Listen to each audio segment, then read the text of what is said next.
오늘 본문에는 갈렙이 요구한 그 무시무시한 아낙 자손들이 간 헤브론 산지와 그리고 더비를 정복하는 내용이 소개되고 있습니다.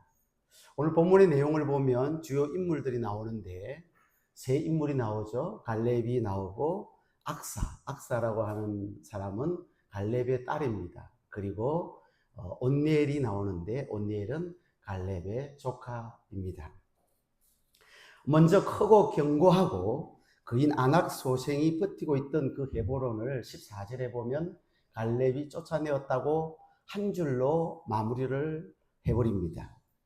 사실 이곳 헤브론을 비롯한 여러 성읍들을 여호수아 11장 21절 22절 말씀을 보면 이미 점령을 했고 그때 아낙 자손들을 멸절했다고 그렇게 소개를 하고 있습니다. 그런데 오늘 본문에 보면 갈렙이 이곳에 사는 아낙의 소생, 다르게 말하면 아낙의 아들이라고 번역도 되어 있는데 아들보다는 더 의미가 구체적이려면 아낙의 자손들, 아낙의 후손들이라고 하는 것이 좋을 텐데 그 후손 세세, 아히만, 달메 이들을 쫓아냈다고 오늘 본문에 나오기 때문에 이게 어찌된 일인가 궁금증이 생깁니다.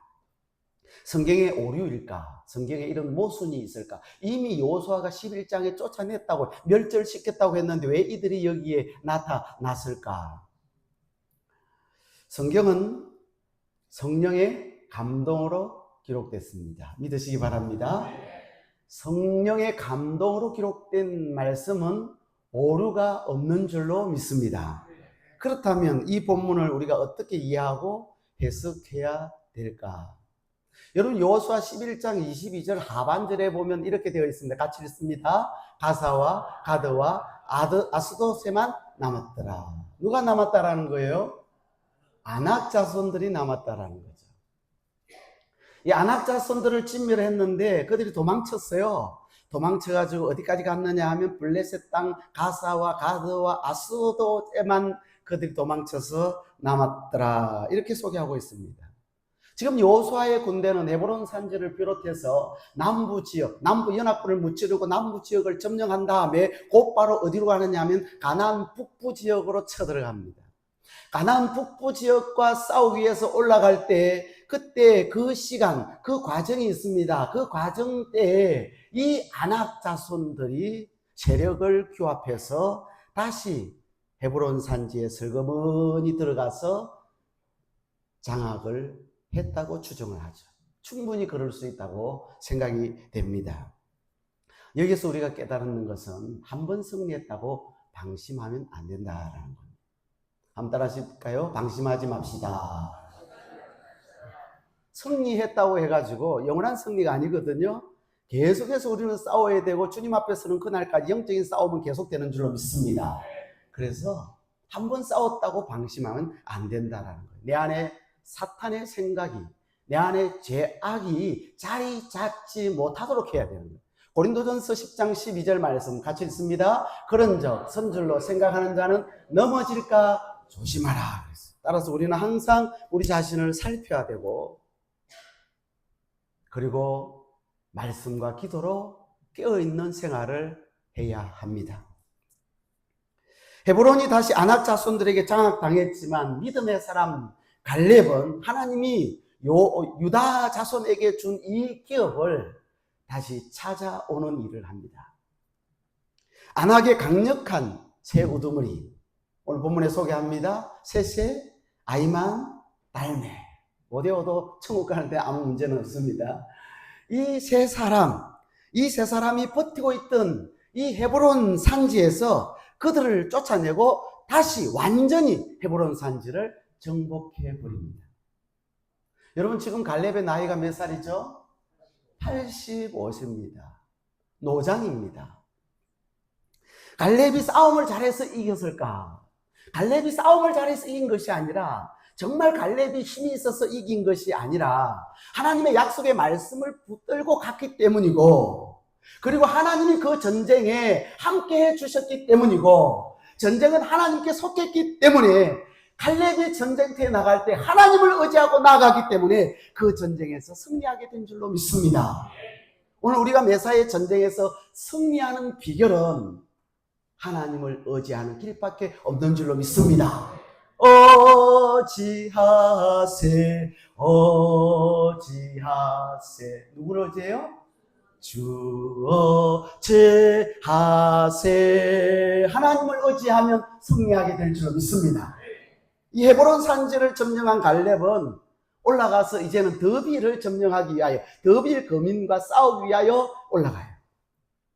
여호수아 11장에 보면 더빌도 여호수아가 이미 정복한 지역입니다. 그런데 그곳에도 가나안 거민들이 이스라엘 백성들이 북부 지역과 싸울 때 그들이 세력을 키워가지고 다시금 설거머니 자리를 잡았던 것입니다. 그런데 갈렙은 이곳을 직접 점령하지 않고 헤브론 산지는 갈렙이 직접 점령을 했는데 이 더빌은 직접 점령하지 않고 더빌을 점령하는 자에게는 내가 내 딸 악사를 아내로 주겠다라고 선언을 합니다. 요즘 같으면 좀 난리가 날 것 같아요. 여성을 상품화했다고, 자녀를 상품화했다고 아마 말이 많겠죠.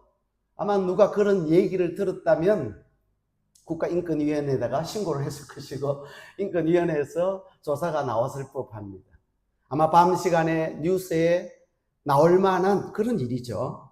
자신의 성공을 위해서 딸을 이용했다고, 그런 아버지가 어디 있느냐고 그렇게 뉴스에 나올 만한 일입니다.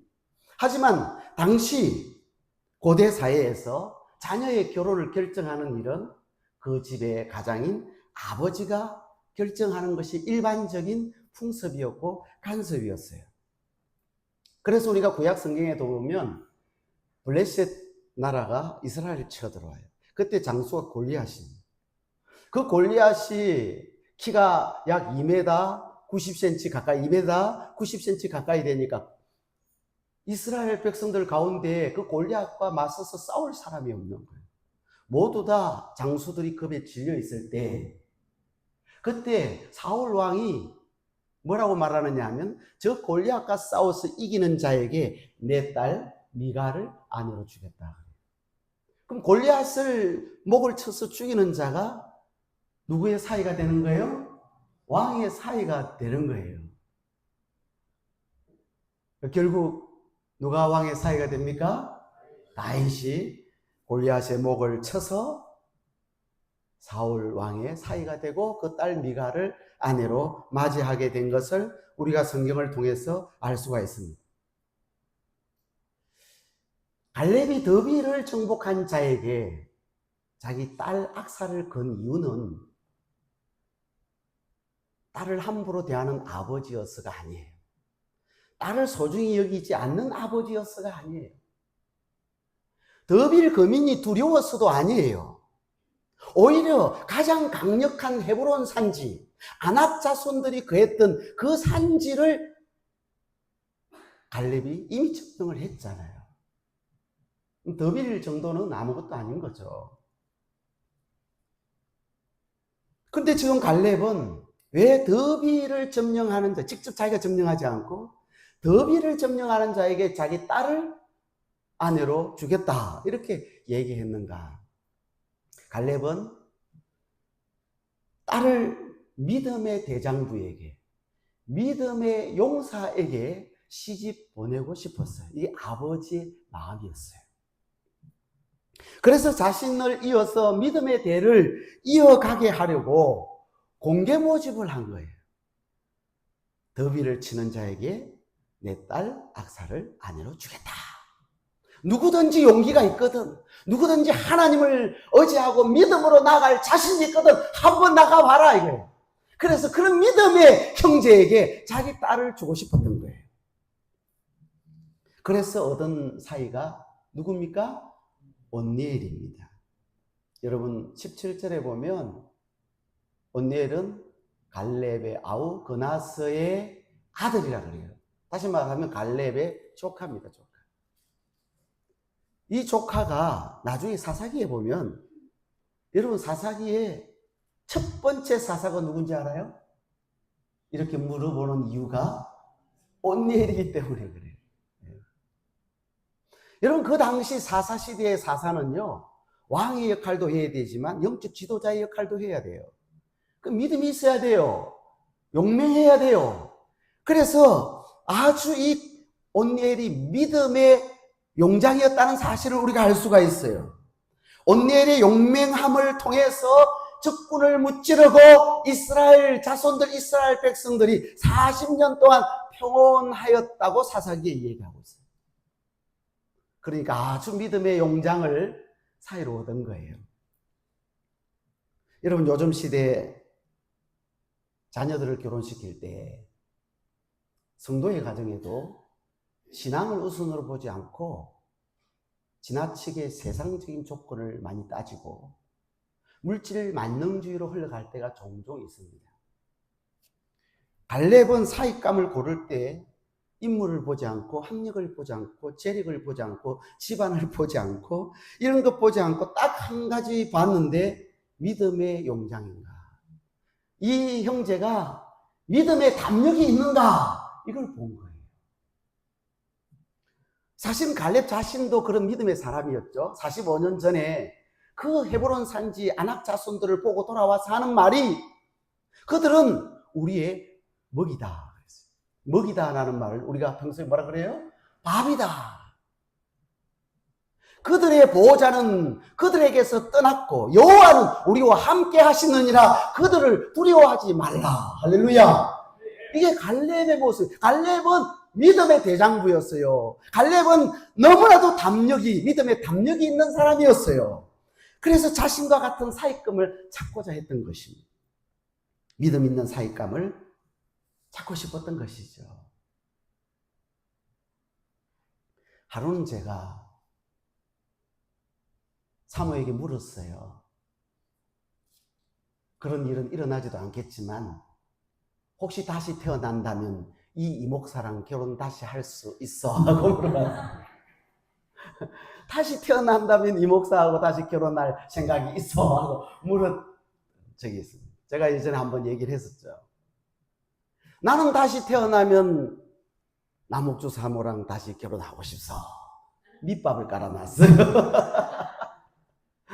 그래서 저처럼 대답하기를 바라는 마음으로 밑밥을 딱 깔아놨어요. 그랬더니 사모와 나는 다시 태어난다면, 그럴 일은 없지만 다시 태어난다면 이성인 목사님이랑 결혼은 하고 싶은데, 그런데 내가 다시 태어날 때는 키 큰 이승인 목사님과 결혼하고 싶어. 조건이 까다롭더라고요. 그때 제 마음에 섭섭한 마음이 생긴 게 아니고 불평하고 원망하는 마음이 생긴 게 아니라 감사한 마음이 생기더라고요. 그래서 나는 시대를 잘 태어났구나. 요즘 여러분 목사님들 별로 인기가 없어요. 목회자들에게 시집을 안 올라 그래요. 그래서 많은 목사님들, 전도사님들이 장가를 못 가고 결혼정보센터에다가 이름을 올려놨어요. 아니, 자매님들이 목회자에게 결혼을 안 하려고 그래. 시집을 안 가려고 그래. 왜 그럴까? 생각해보면 힘드니까. 정신적으로 또 여러 가지 신경 쓸 일이 많으니까 목회자에게 시집을 안 가려고 요즘에는 그래요. 제 조카들도 보니까 목회자들한테 중매가 많이 들어와요. 근데 일반 사람들 이렇게 중매가 들어오는 거 보면 믿음이 좀 없어요. 제대로 신앙생활 제대로 안 해요. 11조 생활 제대로 안 하고 주일 성수도 제대로 안 하는 그런 사람들이 들어오니까 우리 조카들이 아주 그 신앙의 수준이 높거든요. 안 돼. 안 돼. 근데 또 믿음 있는 사람이 들어오면 누가 들어와요? 목사님들이 들어와요. 전도사님들, 강도사님들이 들어와요. 근데 나는 목사 사모는 되기 싫어요. 목사 사모는 되기 싫어요. 내가 늙어 처녀 할머니가 될지언정 목사 사모는 되기 싫어요.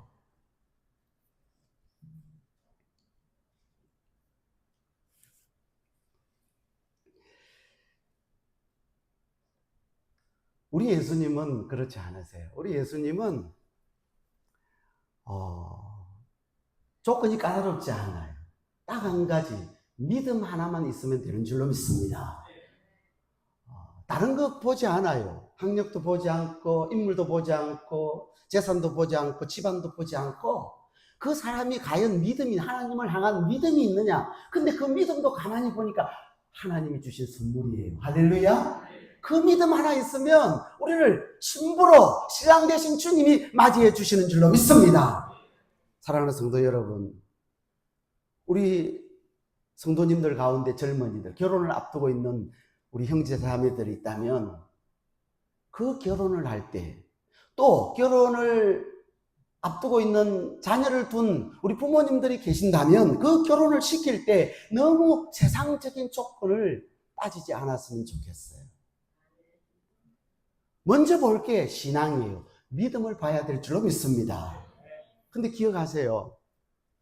교회를 다닌다고 해서 다 믿음이 있나요? 그렇지는 않아요.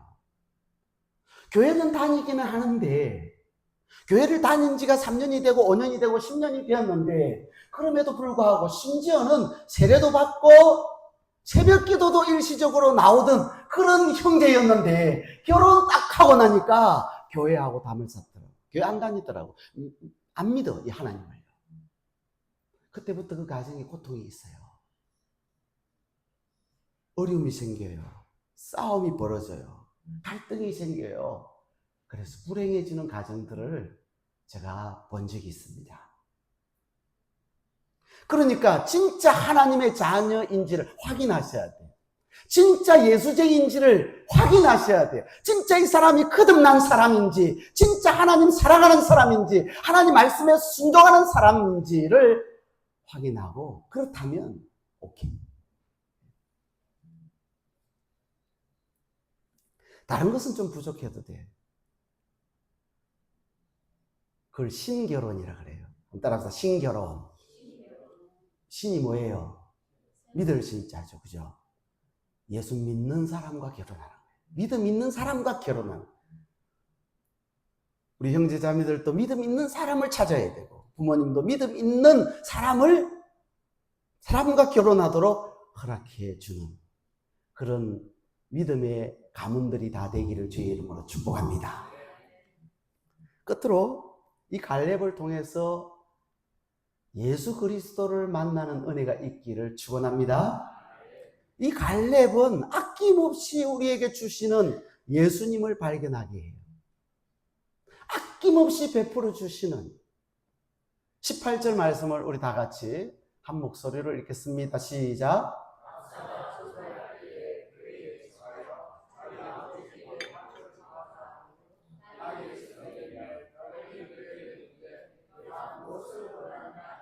자, 여기 보니까 이제 갈렙이 자기 딸 악사를 온니엘, 더비를 점령한 온니엘에게 아내로 주어서 두 사람이 결혼을 하게 돼요.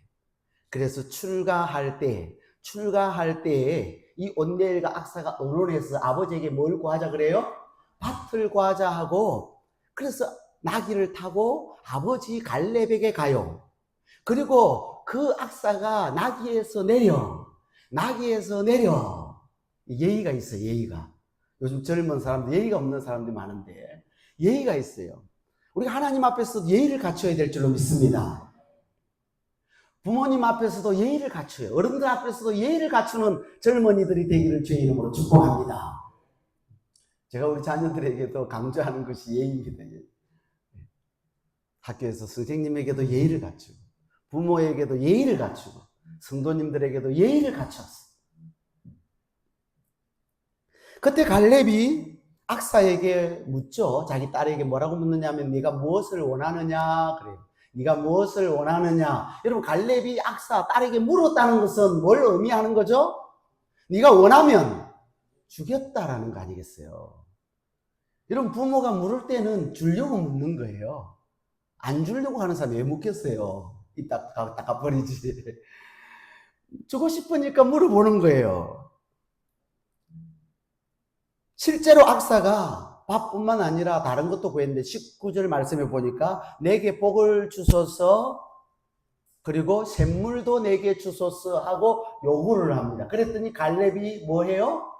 윗샘과 아랫샘을 줍니다. 내게 샘물도 주소서 하는 단서인데 이 갈렙은 샘물들도 줘버려요.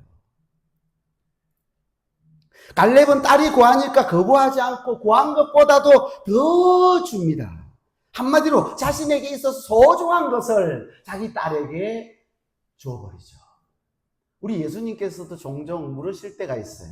왜 예수님이 물으실까? 주시려고 물어요. 마태복음 20장에 보면 두 맹인이 있는데 두 맹인에게 예수님께서 물어요. 너희에게 무엇을 하여 주기를 원하느냐? 그랬더니 이 맹인들이 눈을 뜨기를 원합니다. 예수님께서 그들의 눈을 만지시니 곧 보게 된지라. 할렐루야. 예수님 물으실 때는 여러분 기도하다가 예수님 물으시면 이건 응답이다 생각하셔야 돼요. 물으실 때는 이미 응답 주시려고 하나님께서 은혜 주시려고 답을 주시려고 길을 열어 주시려고 물으신 줄로 믿습니다. 요한복음 5장에 보면 38년 된 병자가 있어요. 예수님께서 그에게 물었어요. 내가 낫고자 하느냐 물어요. 그때 이 38년 된 병자가 뭐라 그래요? 내가 낫고 싶습니다. 이러면 좋은데 이 사람은 그렇게 말하지 않아요. 물이 솟아오를 때 사람들이 나를 거기에 물에다 넣어주면 좋겠는데 그래서 넣어주는 사람이 없어서 내가 가는 동안에 다른 사람들이 그 물에 먼저 퐁당하고 뛰어들어 버립니다. 그래서 제가 못 고쳤어요. 이 말은 고침 받고 싶다는 얘기예요? 안 고치고 싶다는 얘기예요? 고침 받고 싶다. 그런데 둘러서 얘기해요. 뺑 둘러가지고. 그런 사람들이 있어요. 얘기를 하면 뺑뺑 돌려가지고 무슨 말인지 잘 못 알아. 정신 바짝 차려야 돼요. 근데 예수님께서는 그렇게 뺑뺑 돌려서 얘기를 하셔도 내 자리를 들고 일어나 걸어가라. 할렐루야. 고쳐주세요. 우리 예수님은 우리에게 주시려고 물으시기도 하시지만 갈렙의 딸 악사가 요구했듯이 우리도 주님 앞에 요구하면 주님께서 우리에게 필요한 것을 공급해 주시는 분이에요. 공급해 주실 때 뭐라고 말씀하시느냐 하면 내 이름으로 구하라 그래요. 예수님 이름으로 구하기만 하면 다 들어주시겠대요. 요한복음 14장 14절 말씀 같이 읽겠습니다. 내 이름으로 무엇이든지 내게 구하면 내가 행하리라. 할렐루야. 이 말씀을 붙드시기를 바랍니다. 요한복음 16장 23절 말씀 같이 읽습니다. 너희가 무엇이든지 아버지께 구하는 것을 내 이름으로 주시리라. 할렐루야. 24절 같이 읽습니다. 24절 지금까지는 너희가 내 이름으로 아무것도 구하지 아니하였으나 구하라 그리하면 받으리니 너희 기쁨이 충만하리라. 할렐루야. 주님의 이름으로 구하면 주실 줄로 믿습니다. 우리 주님은 구하는데 우리가 구한 것보다 더 넘치도록 더 풍성하도록 우리에게 가장 유익한 것으로 주시는 분인 줄로 믿습니다. 주님 우리를 사랑하세요. 너무나 사랑하시기 때문에 다 주고 싶어 하세요. 우리를 위해 갈렙과는 비교도 안 되는, 갈렙과는 비교도 할 수 없는 자신의 생명까지도 남김없이 우리 주님은 우리를 위하여 주신 분이시고 우리를 위하여 죽음 가운데서 다시 3일 만에 살아나셔서 우리를 구원해 주신 분인 줄로 믿습니다. 마태복음 20장 28절 말씀 같이 읽습니다. 인자가 온 것은 승기들을 받으려 함이 아니라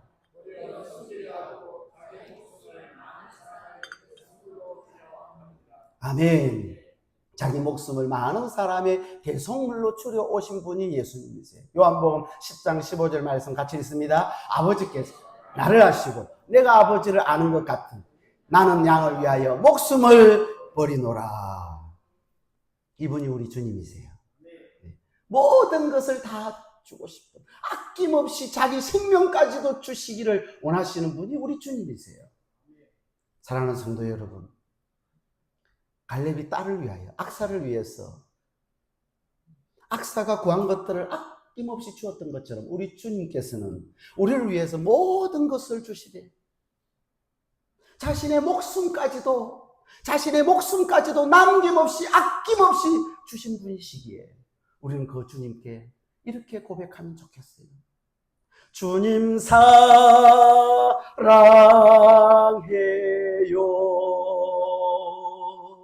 사랑해요.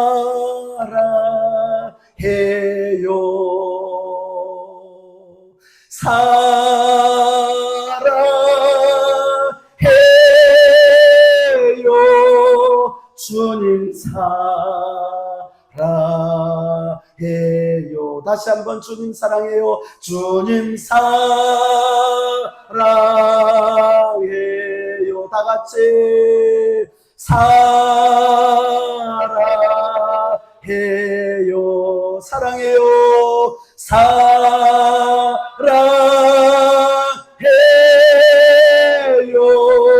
주님 사랑해요.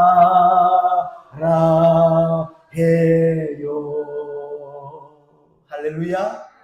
이렇게 주님 앞에 고백하고 일평생 주님 앞에 충성되이 헌신하고 봉사하는, 하나님을 기쁘시게 하는 우리 영접교회 성도님들이 되기를 주의 이름으로 축복합니다. 또 자녀들을 결혼시킬 때 많이 기도하고 신결혼시켜서 믿음의 대를 이어가도록 부모가 자녀들의 그 결혼에 관심을 가지고 기도하고 또 건면하는 그런 부모들이 되기를 바라고, 이스라엘 자손들이 방심했을 때 아낙 자손들 또 가나안 족속들이 슬그머니 자리를 잡았다라는 사실을 우리는 잊지 말고, 우리 안에 죄악들이, 우리 안에 사탄 마귀 귀신들이 슬그머니 자리 잡지 못하도록 늘 깨어서 말씀과 기도로 무장하는 우리 영접교회 모든 성도님들, 이 자리에 참석한 여러분들 되시기를 주의 이름으로 축복합니다.